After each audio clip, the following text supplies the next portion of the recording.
Ord for the penthouse in Milan. Guarantor Adeline Vance. Status active. I hovered my mouse over the button that said, Revoke signature. I sat there for 2 hours. I watched the clock tick, 10:50, 11:15, 12:30. I imagined them at the country club, the sunlight hitting the perfectly manicured lawn, Olivia in her new designer dress, funded by the wardrobe allowance line item on my spreadsheet, my mother holding court, smiling that tight, perfect smile, telling everyone how proud she was. At 12:45, my alarm went off. The sound was sharp in the quiet apartment. It was time. I didn't hesitate. My hand didn't shake. I clicked cancel reservation on the airline site. A little spinning wheel, and then booking canceled. Refund processed to original payment method. I switched tabs. I clicked revoke. A warning box popped up. Revoking guarantor status will immediately void the lease agreement. Are you sure? I clicked yes. Lease voided. Tenant notification sent. I sat back in my chair. The room was silent. But on the other side of town, invisible signals were racing through the air, carrying a digital eviction notice straight to my sister's pocket. It was done. The question wasn't whether I had done the right thing. The question was, why had I ever thought I could buy my way into a family that didn't want me? To understand why I was sitting in my apartment alone on a Saturday nuking my sister's future from orbit, you have to understand the receipt. And I don't just mean the emotional toll. I mean the actual literal receipt. I pulled up the summary tab on my spreadsheet. The total was staring back at me in bold black numbers, $18,400. Let's break that down. $6,200 for the flight. One-way first class. Not because Olivia asked for it, but because my mother insisted. She needs to arrive fresh, Adeline, she'd said. She's starting a master's program. She can't show up looking like she slept in a pretzel. I had nodded. I had agreed. Because I wanted to be the good sister. $8,000 for the penthouse deposit. Milan is expensive. And landlords there don't care about your potential or your vibes. They care about credit scores and bank statements. Olivia had neither. She had a maxed out credit card and a history of forgetting to pay her phone bill. So I stepped in, I signed, I put down the cash. It's just a formality, I told myself. She'll pay me back when she gets settled. $4,200 for the designer wardrobe fund. This one still made my stomach turn. Olivia had convinced everyone that to be taken seriously in Milanese fashion circles, she couldn't show up in fast fashion. She needed investment pieces. My father had shrugged and said, "She has a point." My mother had looked at me with those expectant eyes, the ones that said, "You have a good job, don't you want your sister to succeed?" So I paid. I paid for the boots, I paid for the coat, I paid for the bag that cost more than my first car. I was the provider. I was the fixer. I was the one they called when the printer was jammed, when the taxes were due, when the car made a funny noise. I was useful. And in my head, useful was a stepping stone to being loved. I thought about the sunk cost fallacy. In economics, it's the idea that you keep pouring money into a failing project because you've already spent so much on it. You think, I can't quit now, I've invested too much. You throw good money after bad, hoping that eventually the project will turn around and pay you back. That was my relationship with my family. I had treated their love like a bad investment. I kept thinking, if I just pay this one last bill, if I just solve this one last crisis, then they'll see me. Then I'll be cohesive. Then I'll be blood. But love isn't a vending machine. You don't put in coins until a relationship falls out. I had been pouring resources into a black hole, terrified that if I stopped, I'd have to admit that the last 20 years of effort had been for nothing, that the account was empty, that it had always been empty. I wasn't generous. I was traumatized. I was a little girl in a woman's body handing over my lunch money to the bullies, hoping they'd let me sit at their table. But today the lunch money was gone, and so was the table. I looked at the time. 12:50. The notifications would be hitting Olivia's phone right about now. The vibration in her clutch, the screen lighting up. I closed the spreadsheet. I didn't need to look at the numbers anymore. I knew them by heart. While I sat in the silence of my apartment across town, the champagne was already flowing. I didn't need to be there to know exactly what the scene looked like. I learned the details later, pieced together from social media posts and the receipts of the day, but honestly, I could have scripted it myself. The Bon Voyage brunch was being held at the Sterling Oaks Country Club. It was the kind of place that smelled like old money and fresh lilies. I knew this because I had paid the deposit. I had selected the Tuscan Sun floral package because Olivia said it matched her Milan aesthetic. At that very moment, my mother Angela was undoubtedly holding court in the center of the patio. She would be wearing the cream linen suit I'd helped her pick out online 3 weeks ago. She'd have a glass of Prosecco in one hand, gesturing expansively to the guests, a curated mix of family friends, Olivia's fashion, school peers, and anyone else Angela wanted to impress. She was bragging. That was her currency. She was telling them about the sacrifices the family had made to get Olivia this opportunity. She was spinning a narrative where she and my father were the benevolent patrons of the arts, sending their brilliant daughter off to conquer Europe. "We just want her to fly," she'd be saying, dabbing a dry eye. We pulled out all the stops. Nothing is too good for our Olivia. She wouldn't mention my name. If someone asked, "Where's Adeline?" she'd have a practiced, breezy answer ready. "Oh, you know Adeline. She's so busy with work. She sends her love, of course, but she just couldn't get away." It was a lie so smooth it didn't even register as a sin to her anymore. It was just PR. Crisis management for a crisis they had created. And Olivia. She would be posing near the floral archway. She'd be wearing the silk wrap dress that cost $600, item line 42 on my spreadsheet. She'd be laughing, tilting her head just right for the photographer soaking in the adoration. She wasn't thinking about the sister who had spent 3 nights researching visa requirements for her. She wasn't thinking about the deposit.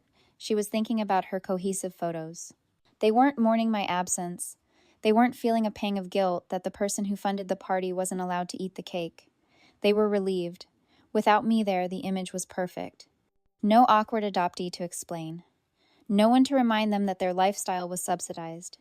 Just the beautiful biological trio glowing in the success they hadn't earned. It was the villain's escalation in its purest form erasure. They hadn't just uninvited me. They had erased me from the narrative I had written for them. I checked the clock. 12:49. I imagined the waiter topping off my mother's glass. I imagined Olivia checking her phone, not to see if I'd texted, but to check her engagement on Instagram. They were celebrating their victory. They thought they had won the ultimate prize, my resources, without my presence. They thought they had successfully extracted the gold and discarded the mine. But they had forgotten one thing. The mine still held the deed. My phone buzzed again. It was 12:50. 5 minutes after I had hit execute. 5 minutes after the digital eviction notice had been sent, hurtling toward my sister's pocket. I looked at the screen expecting a confirmation email from the airline or a furious text from Olivia asking why her app was glitching. I expected the fallout to be loud. I expected screaming. But it wasn't Olivia. It was Thomas, my father. Dad. The name appeared on the screen, foreign and heavy. My father was the sleeping giant. For 20 years, he had been a piece of furniture in his own home. He watched my mother's cruelty and Olivia's entitlement with a vague, detached sadness, but he never intervened. He was the passive enabler. The one who would hug me in the hallway when Mom wasn't looking and whisper, "She doesn't mean it," before retreating back to his newspaper. He was the Switzerland of our family, war neutral, but only because he refused to see the bodies. I stared at the notification. It wasn't a text. It was an audio file. No caption. Just a 3-minute voice note. My stomach tightened. Was this a plea? Was he going to beg me to come to the brunch? Was he going to tell me to stop being dramatic and send more money? I pressed play. The sound was tinny at first, the background noise of clinking silverware and low chatter. He must have recorded it at the table phone face down on the linen tablecloth. The audio quality was rough, but the voices were unmistakable. Then my mother's voice cut through the static, sharp and clear. "Honestly, Tom, stop looking so sour. It's better this way. Thank God Adeline isn't here to ruin the aesthetic. You know how she gets. She hovers." I heard the sound of liquid being poured. Probably champagne. Probably the vintage I had paid for. "She's useful," my mother continued, her voice dropping to that conspiratorial whisper she used when she was being particularly venomous. "She's useful, but she's so heavy. She always looks at us like we owe her something. It's exhausting." I stopped breathing. Heavy. My love, my effort, my desperate attempts to please them. It wasn't just unappreciated. It was a burden to them. My devotion was a weight they resented carrying, even while they spent the gold I mined from it. Then Olivia's voice. Bright, airy, and laughing. "Don't worry about it, Mom. She'll get over it. She always does. We just have to send her a nice postcard from Milan." "I hope she doesn't cut off the funds," my father's voice mumbled. It sounded distant, like he was testing the waters. Olivia laughed again. A cruel, dismissive sound. "She won't. She's obsessed with us. She's just the wallet, Mom. You don't invite the wallet to the party, you just make sure it's full. The recording ended. The silence in my apartment was deafening. She's just the wallet. I played it again. I had to be sure.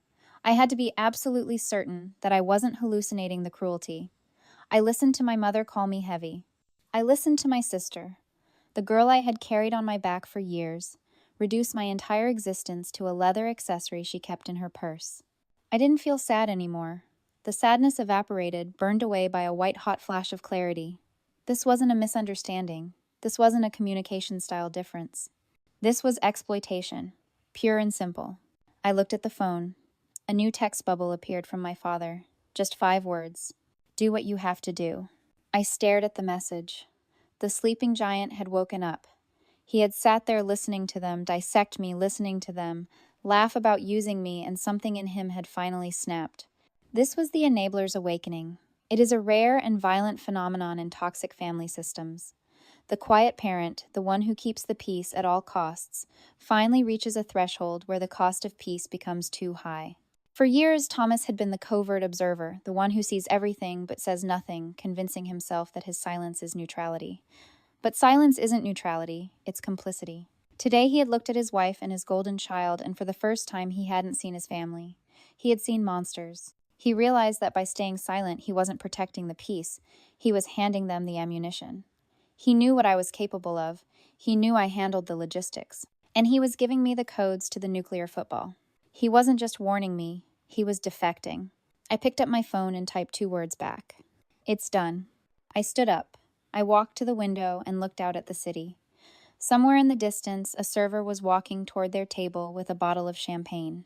Somewhere in the cloud, a cancellation command was bouncing off a satellite racing toward Olivia's phone. The wallet wasn't just closed, it was incinerated. It started at 1:15. I was still standing by the window when my phone lit up again.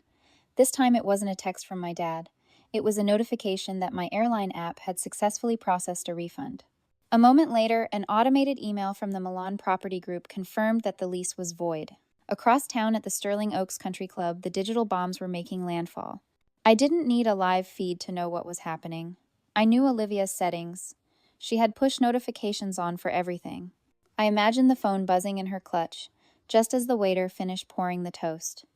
She would glance down, expecting a congratulations text or a new follower. Instead, she would see the red alert from Delta trip canceled. Then the email from the realtor guarantor withdrawn. The first call came at 1:17. It was Olivia. I let it ring. Then my mother. I let it ring. Then Olivia again. Then a barrage of texts that ranged from, "Is this a joke?" to, "Pick up the phone." I put the phone on Do Not Disturb. I went to the kitchen and made myself a cup of tea. I sat on my sofa and waited. I knew they wouldn't just call. They were the kind of people who believed presence was power. They would come here.